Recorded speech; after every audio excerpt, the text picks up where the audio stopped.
ઘણા સમયથી રાજકોટ સહિત સૌરાષ્ટ્રના અમુક એરિયાઝમાં એવા બનાવો સામે આવેલા છે જેમાં માણસોના ટોળાઓએ અમુક પુરુષો અને મહિલાઓને આ રીતે મારેલા છે કે એ બાળકોને ઉપાડી જનાર ટોળકીના સભ્યો છે અને બાળકોને ઉપાડી જવાનું કામ કરે છે.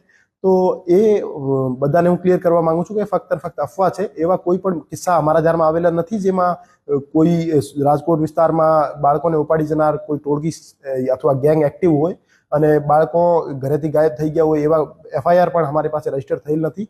હા, એવા કિસ્સાઓ જરૂર બનેલા છે કે આવી અફવા ઉપર ભરોસો કરીને ગલતફહેમીના કારણે માણસોના ટોળાએ અમુક મહિલા અથવા પુરુષોને મારેલા હોય.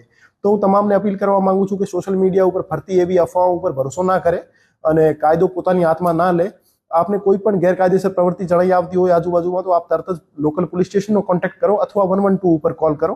અને તમામ વાળીઓને પણ હું અશ્યોર કરવા માંગુ છું કે એવી કોઈ પણ ગેંગ રાજકોટ વિસ્તારમાં એક્ટિવ નથી જેમાં જે બાળકો ઉપાડી જવાનું કામ કરતી હોય. તો આપ રીએશ્યોર રહો અને પોતાના બાળકોનો આપ ધ્યાન રાખો અને જે નાના બાળકો હોય છે એમની સાથે કોઈ ને કોઈ વાળી વારસ હાજર રહે જેથી એ પોતાની રીતે ઘરેથી નીકળી જતા હોય ત્યાં અમુક વખતે એવા કિસ્સાઓ ના બને.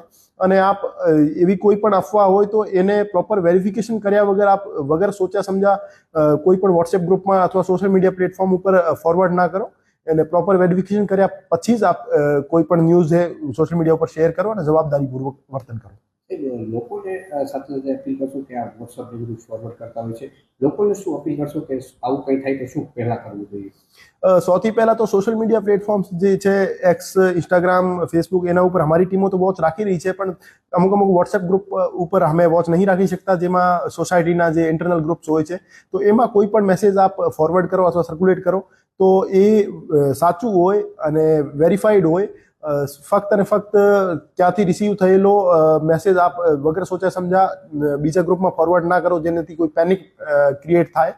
તો એને વાલીઓને પણ હું અપીલ કરવા માંગુ છું કે આપ ખોટી અફવાઓને ફોરવર્ડ ના કરો, અફવા ઉપર ભરોસો પણ ના કરો અને પોતાના બાળકોનો આપ ધ્યાન રાખો પોતાની રીતે.